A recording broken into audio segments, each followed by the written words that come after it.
Hi everyone, I'm Angelica Joy Tagarami and I'm going to discuss the continuation of Chapter 13.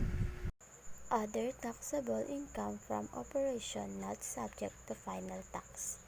This includes the revenues or receipts arising from incidental or secondary activities of business or profession but does not include items that are net of cost, such as gain.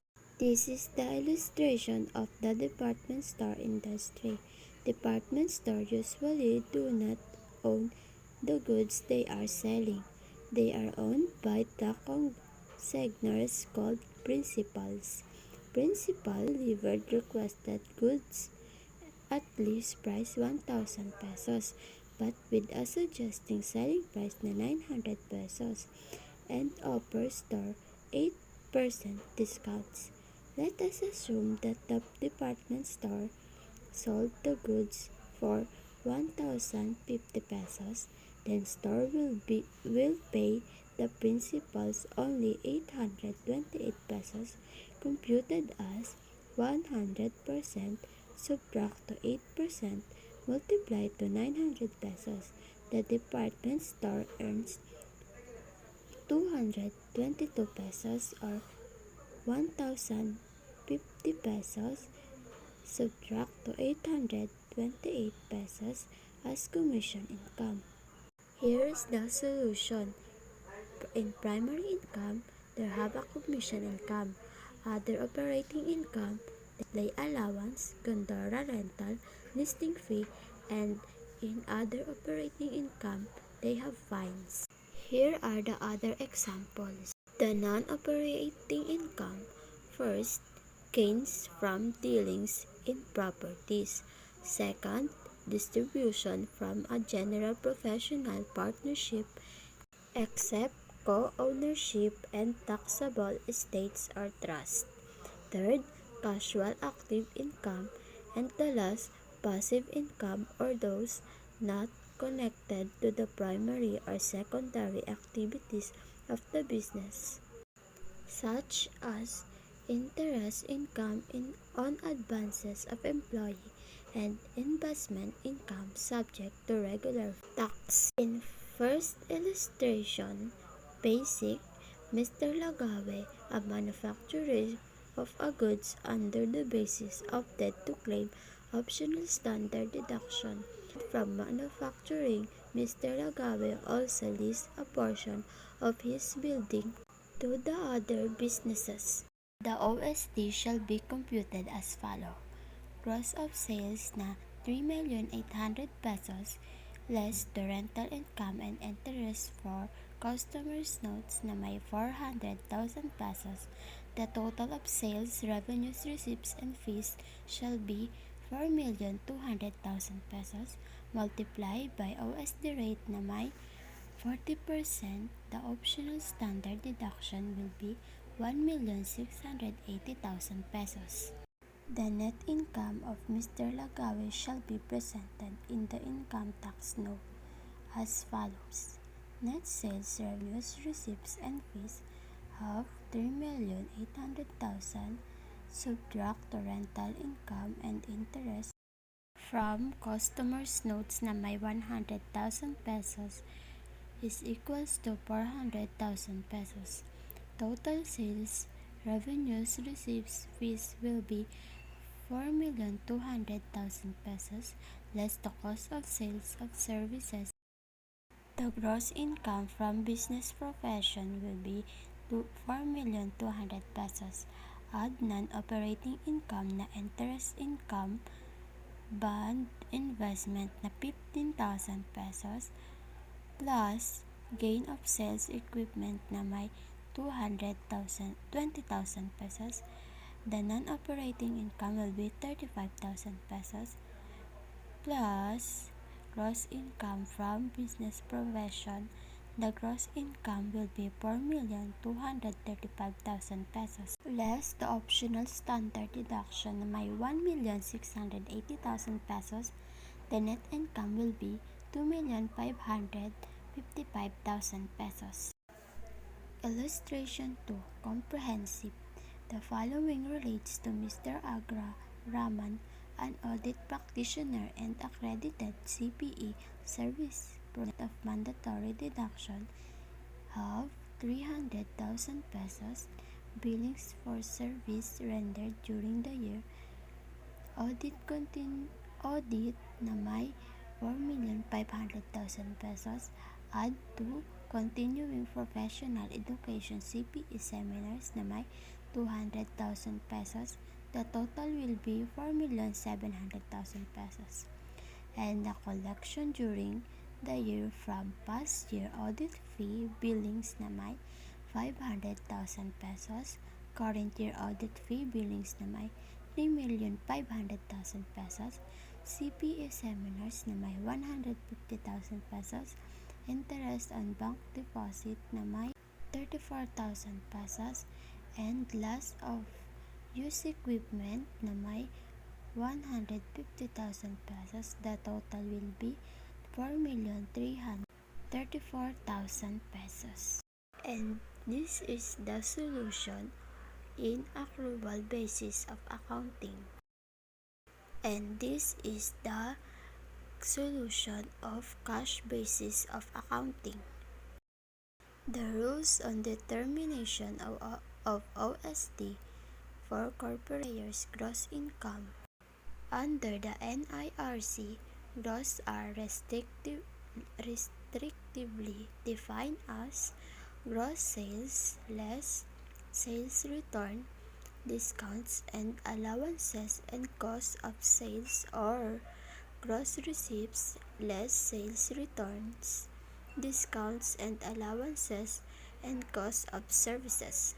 However, under the amendments introduced by RA 9404, gross income for purposes of the corporate OSD pertains to all gross income subject to the regular income tax.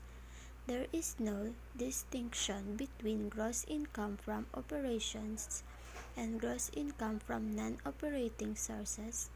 The corporate OSD is computed as follows. Incorporate sellers of service illustration. Samar Corporation, a taxpayer under the accrual basis of accounting, opted to deduct OSD.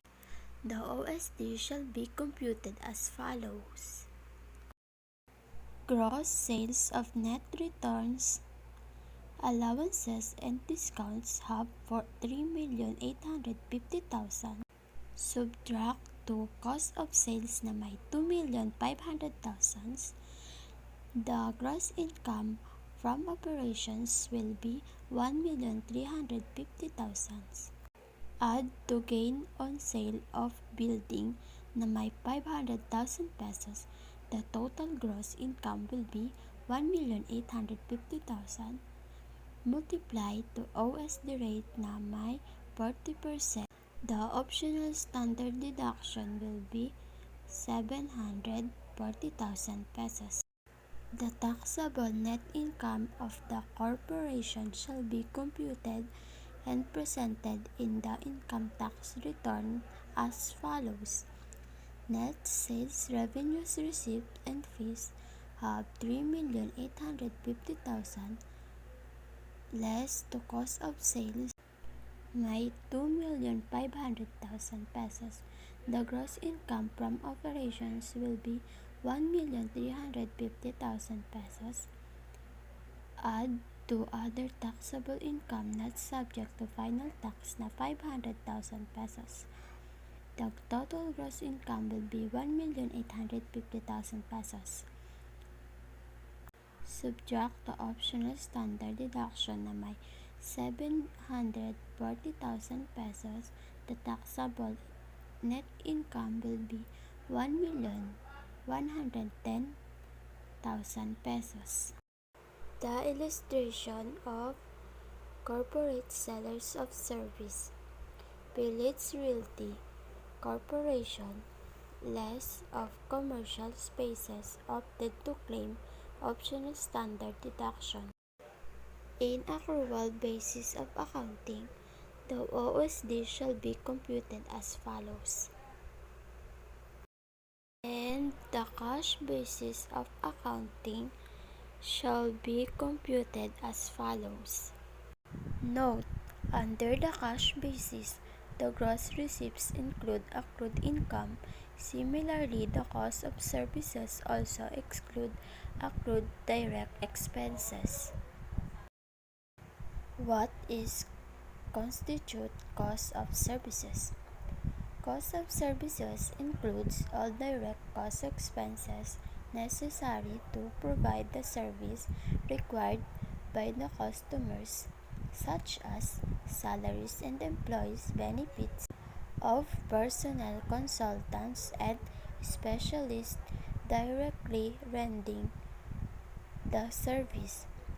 Second, cost of facilities directly utilized in providing the service, such as depreciation or rental of equipment used, and cost of supplies. The cost of service of banks include interest expense. USD for General Professional Partnership. A General Professional Partnership or GPP is not taxable entity. It is merely viewed as a pass-through entity where income is ultimately taxed to the partners. In determination of net income of GGP, a GGP can choose either the itemized deduction or the optional standard deduction in computing its distribution net income. The allowable deduction for a GPP electing to deduct OSD shall be 40% of gross income, similar to the OSD allowed for corporations. Deduction against partner share in net income from GGP. The Train Law provides that GPP or the partner may avail of OSD. However, the Train Law retained the old rule which based individual OSD on gross receipts of gross sales and did not adopt the proposal to revert it back on gross income. No more allowed deduction against share in the net income of GPP. Before the Train Law revision, a partner can claim itemized deductions from his share in the net income of GPP, provided that the GPP also uses itemized deductions in computing its distributive net income and not OSD. Share in the net income versus actual profit distribution. The share in the net income is computed from the net income as determined by generally accepted accounting rules, and the actual profit distribution is computed from net income as determined by generally accepted accounting rules. Comprehensive illustration. Attorney Bernard is the partner in BCB Company, a general professional partnership owning 1/4 of the firm. Attorney Bernard derives separate professional income from his account profession. The following data pertain to the GPP and income and expenses of Attorney Bernard during a year. The Case A of the GPP uses itemized deduction. Net sales, revenue received, and fees have 4 million pesos less the direct cost of services na may 1,900,000 pesos. The gross income from operations will be 2,100,000 pesos. Add to interest on the bank deposit na may 32,000 pesos. The total gross income will be 2,132,000 pesos less regular allowable itemized deduction na may 700,000 pesos. the distributable net income will be 1,432,000 pesos. The distributive net income of the GGP is not taxable to the GPP. It shall be taxable to the partners in their individual capacity. Attorney Bernard's share in the net income shall be computed as 1,432,000 pesos multiplied to 1/4 equals to 358,000 pesos. The illustration number 1 shows the partner uses itemized deduction, and the illustration number 2 shows Bernard uses optional deduction. In case B, the GPP uses optional standard deduction. Professional fees have 4 million less to direct cost of service na may 1,900,000 pesos. Gross income will be 2,100,000 pesos. Add to interest from bank na may 32,000 pesos. The total gross income will be 2,132,000 pesos. Less optional standard deduction na may 852,000 pesos. The distributive net income will be 1,279,200 pesos. Illustration 1 shows Bernard uses itemized deduction. The illustration number 2 shows Bernard uses optional standard deduction. Optional standard deduction and NORCO.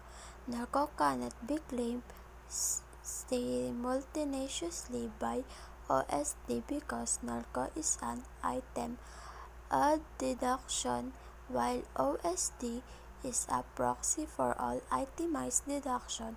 NORCO is included in the claimable OSD. The optional standard deduction and net capital loss carryover. OSD does not replace net capital loss carryover of individual taxpayers. The net capital loss carryover is used in the measurement of net capital gain, which is an item of gross income. When to indicate the option to use OSD. For individual taxpayers, the option to use the OSD can be only in the annual income tax return, since quarterly income tax return are mere estimates of gross income and deductions.